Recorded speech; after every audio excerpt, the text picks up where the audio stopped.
Hello दोस्तों, स्वागत आप सभी का एनके नर्सिंग स्टडीज में।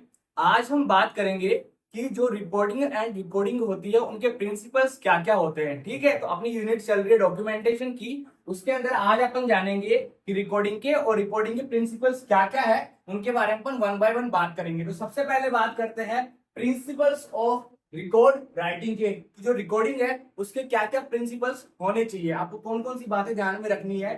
तो फर्स्ट ऑफ ऑल इसके अंदर बात करें, since the clinical record is a legal document, कि जब से जो आपके पास रिकॉर्ड है वो क्या है, मैंने आपको बताया था कि ये क्या होता है, एक लीगल डॉक्यूमेंट होता है जो कि आपको कम्युनिकेट करने में मदद करता है। आपको क्या करना पड़ता है, उसको राइट डाउन करना पड़ता है जो भी पेशेंट के रिगार्डिंग कोई भी इंफॉर्मेशन है, जो कि आपकी क्या करते हैं, मदद करते हैं आगे अगर कोई भी लीगल एक्टिविटीज वहां पे होती है तो।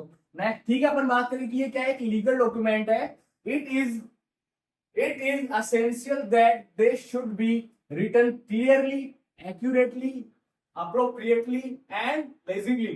इसका मतलब ये कि जो भी आपने जो लिखा है, जो रिकॉर्ड किया है, वो क्या होना चाहिए, रिटर्न होना चाहिए। कैसा, बिल्कुल साफ सुथरा लिखा होना चाहिए, बिल्कुल सही लिखा होना चाहिए। जो भी इंफॉर्मेशन है वो बिल्कुल जैसे आपने पेशेंट को दी है या पेशेंट ने आपको जो भी इंफॉर्मेशन प्रोवाइड करवाई है उसी तरीके से वहां पर बिल्कुल एक्यूरेट तरीके से लिखी होनी चाहिए, साथ ही साथ अप्रोप्रिएट तरीके से लिखी होनी चाहिए एंड लेजिबली, मतलब सही तरीके से साफ सुथरे तरीके से वहां पे आपको दिखाई देनी चाहिए। ठीक है, अगर कोई इसको पढ़े तो वो जान पाए कि लिखा हुआ क्या है। ठीक है, तो ये सब कुछ आपको वहां पे ध्यान में रखना है।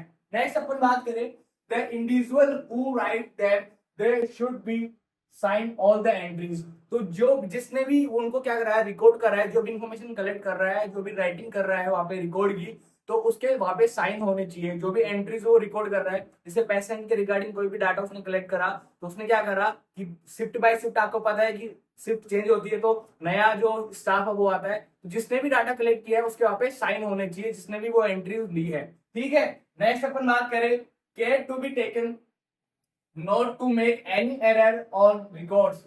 तो ये आपको ध्यान में रखना है कि जब भी आप रिकॉर्डिंग कर रहे हो, कोई भी इंफॉर्मेशन वहां पे लिख रहे हो, तो आपको ध्यान देना है कि आपके द्वारा कोई भी वहां पे एरर नहीं होना चाहिए। मैंने आपको बताया कि जो भी आपके पास इंफॉर्मेशन है वो बिल्कुल क्लियर लिखी होनी चाहिए वहां पे, साथ ही साथ एक्यूरेट तरीके से लिखी होनी चाहिए, अप्रोप्रिएट तरीके से लिखी होनी चाहिए एंड लेजिबली साफ सुथरे तरीके से वहां पे लिखी होनी चाहिए।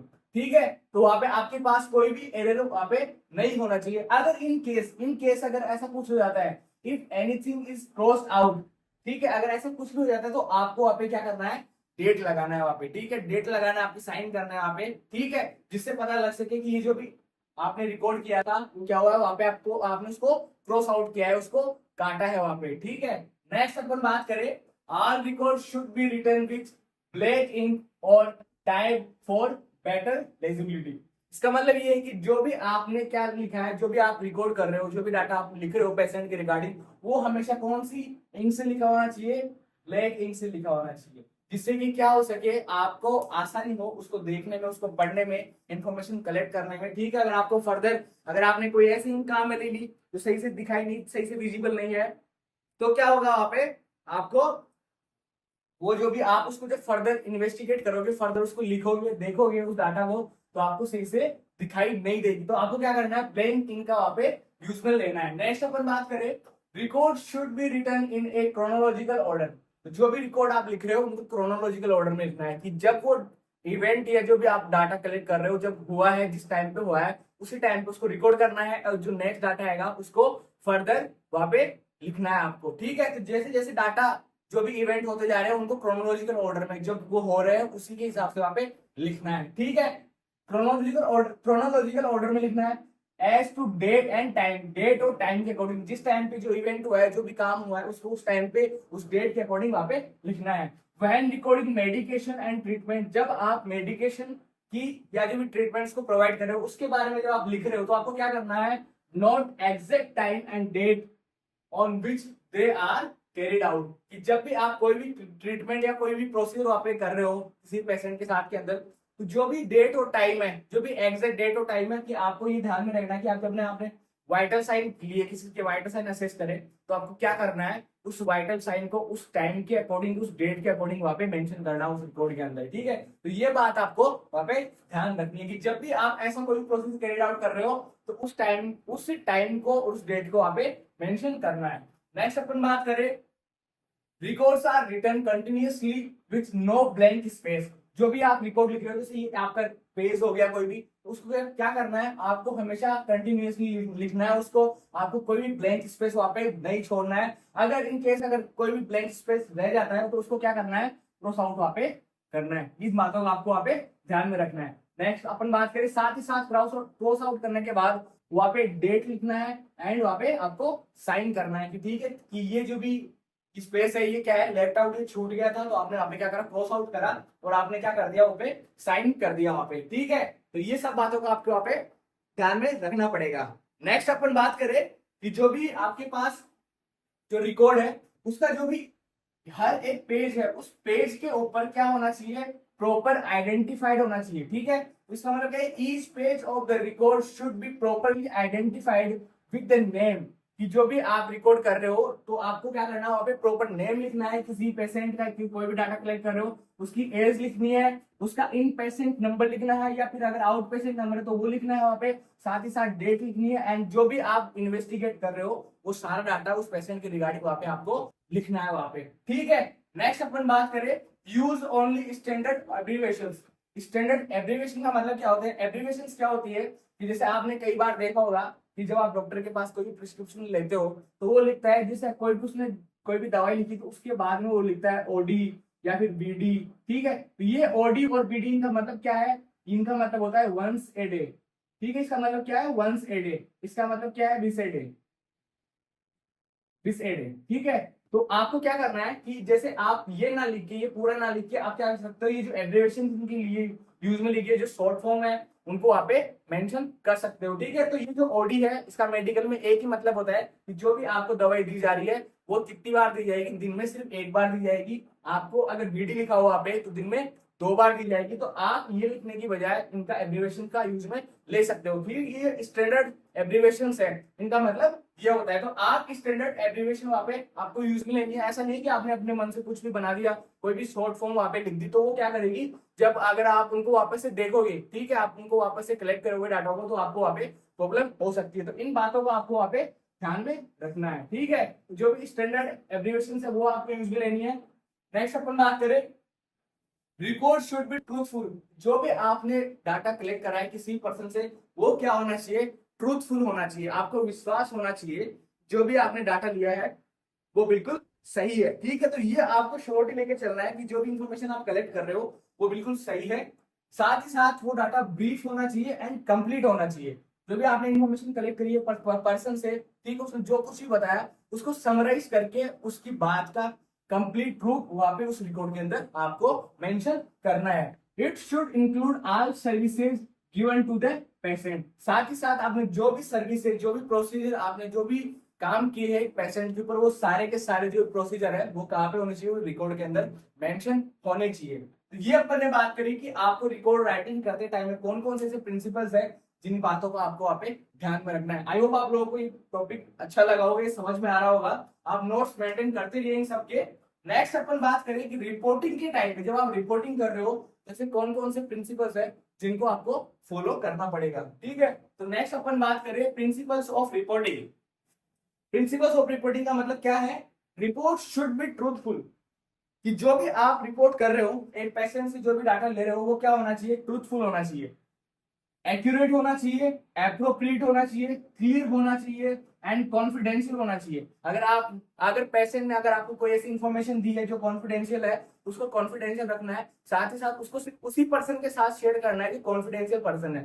ठीक है, या तो उसका जो रिगार्डिंग फिजिशियन है उसके साथ आप उसके साथ शेयर कर सकते हो। और जो इन्फॉर्मेशन है वो क्या होनी चाहिए, ब्रीफ होना चाहिए। कि जैसे पर्सन ने अपनी जो जैसे आपने एक पेशेंट से डाटा कलेक्ट कर रहे हो तो वो आपको सब कुछ बताता है, तो आपको उसमें से ध्यान रखना है कि इन सब बातों में से कौन सी बातें इंपॉर्टेंट है, ताकि उसकी जो इन्फॉर्मेशन उसने दी है वो कंप्लीट इन्फॉर्मेशन आ जाए एक समराइज रूप में।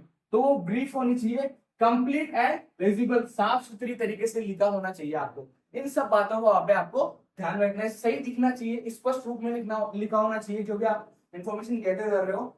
नेक्स्ट अपन बात करें, good report will indicate the efficiency of the health team in carrying out their assignment. अगर आप, इससे क्या पता लगता है, अगर आप एक अच्छी रिपोर्ट वहां पे क्या कर रहे हो, तैयार कर रहे हो, तो इससे पता लगेगा जो भी हेल्थ टीम एक पर्सन के ऊपर काम कर रही है, ठीक है, जो कोई भी प्रोसीजर वो परफॉर्म कर रही है, तो वहां पे क्या हो रहा है कि वो उनको जो असाइनमेंट मिला था, जैसे एक हेल्थ टीम हो गई, ठीक है, हेल्थ टीम हो गई, उसको क्या क्या काम मिला, उसको उसको क्या काम मिला, जो पेशेंट है उसकी हेल्थ के रिगार्डिंग उसको काम करना था, ठीक है, पेशेंट की हेल्थ के रिगार्डिंग वहां पे काम करना था। तो अगर जो हेल्थ टीम है उसने सब जो हेल्थ टीम के जो मेंबर्स हैं उन सब ने मिलकर सही तरीके से काम किया, तो पेशेंट की हेल्थ के अंदर आपको क्या देखने को मिलेंगे, इंप्रूवमेंट देखने को मिलेंगे। तो क्या अगर आपने अच्छी रिपोर्ट तैयार करी है तो क्या होगा, जो भी आपका असाइनमेंट था वो सही तरीके से कंप्लीट हो पाएगा। नेक्स्ट अपन बात करें, good report will avoid duplication of the work. तो आपको ध्यान में रखना है, जैसे मैंने आपको बताया कि अगर आपने कोई प्रोसीजर किया इस शिफ्ट के अंदर, जैसे आपकी शिफ्ट चल रही है उस शिफ्ट में आपने कोई प्रोसीजर किया, ठीक है, और आपने उसको सही तरीके से मेंशन नहीं किया, ठीक है, आपने सही स्पष्ट तरीके से सही तरीके से उसको क्लियर तरीके से लिखा नहीं वहां पे, तो अगर जो फर्दर अनदर स्टाफ आएगा वो क्या करेगा, उसको समझ में नहीं आएगी, तो वो क्या हो सकता है कि वो वापस से उस चीज को परफॉर्म कर सकता है। तो अगर आपने उसको सही तरीके से नहीं लिखा वहां पे, जो भी आपने प्रोसीजर किए, जो भी आपने परफॉर्म किया कोई भी वर्क वहां पे, अगर उसने सही तरीके से आपको मेंशन नहीं किया है उसको, तो उसके डुप्लीकेशन के वहां पे चांसेस हो जाते हैं। तो आपको क्या करना है, इन सब जो ये प्रैक्टिस है उनको अवॉइड करना है, वहां पे आपको सही तरीके से जो भी आपका जो भी काम है सही तरीके से वहां पे काम करना है। नेक्स्ट अपन बात करें, good report will help good report will help the relieving personnel to plan the future care of the patients without wasting time unnecessary. अब मैंने आपको बताया कि जैसे आपने शिफ्ट हैंड ओवर करते टाइम पे, जैसे कि कोई भी पर्सन था, कोई भी पेशेंट था, उसकी आपने केयर करी, तो उसकी केयर करने के बाद में, ठीक है, उसकी केयर करने के बाद आपने उस जो भी प्रोसीजर था उसको क्या करा, रिपोर्ट के अंदर मेंशन किया। रिपोर्ट के अंदर मेंशन करने के बाद जो फर्दर शिफ्ट में अगर नेक्स्ट शिफ्ट में कोई भी स्टाफ आएगा तो वो क्या करेगा, उसको वो रिपोर्ट समझ में आती है, आपने सही तरीके से लिखी है, तो उससे क्या होगा, आपका एक तो टाइम बचेगा, उसका भी टाइम बचेगा कि आपने क्या क्या जो प्रोसीजर है वो परफॉर्म करे है। तो इन सब बातों को आपको ध्यान में रखना है, और साथ ही साथ आपने अगर सही तरीके से जो भी रिपोर्ट्स को मेंटेन करके रखा है तो वो आपकी हेल्प करेंगे फर्दर, अगर आपको कोई भी एक्शंस लेना है पेशेंट की हेल्थ के रिगार्डिंग, तो आप वहां पे आपकी क्या करेंगे, फ्यूचर केयर में आपकी मदद करेंगे, जो भी आपके पास रिपोर्ट्स प्रेजेंट है।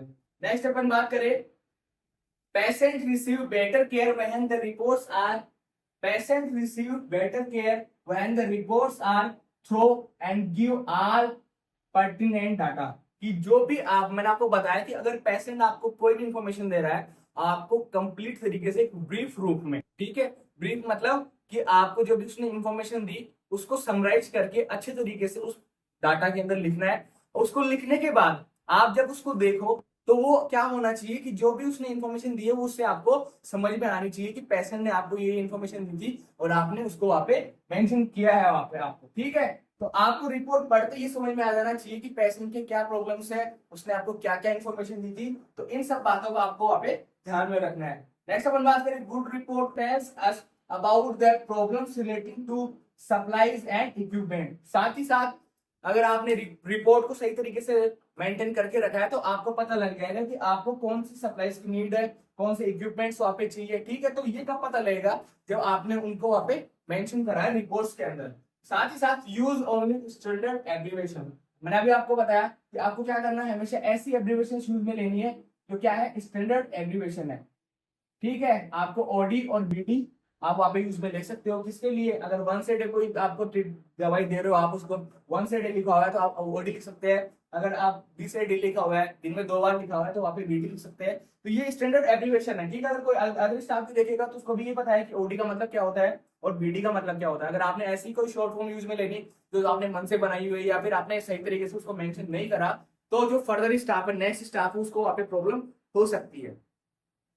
तो आपको हमेशा क्या करना है, जो भी स्टैंडर्ड जो एब्रिविएशंस हैं वो वहां पे यूज में लेनी है। साथ ही साथ जो भी आपने उसको ट्रीटमेंट प्रोवाइड करवाया है वो साइंड होना चाहिए, ठीक है। साथ ही साथ अच्छे तरीके से लिखा होना चाहिए कि किस पर्सन ने इनको लिखा है, ठीक है। तो ये थे प्रिंसिपल्स रिकॉर्डिंग के एंड ये प्रिंसिपल थे रिपोर्टिंग के। आपको इनके नोट्स मिल जाएंगे डिस्क्रिप्शन बॉक्स में, ठीक है। तो ये आज अपन ने बात करी कि रिपोर्टिंग के एंड रिकॉर्डिंग के प्रिंसिपल्स क्या क्या होते हैं, कौन कौन सी बातों को आपको वहां पे ध्यान में रखना होता है, ठीक है। आई होप आप लोगों को ये क्लास पसंद आई होगी, तो बने रहिए हमारे साथ और पढ़ते रहिए। Thank you so much.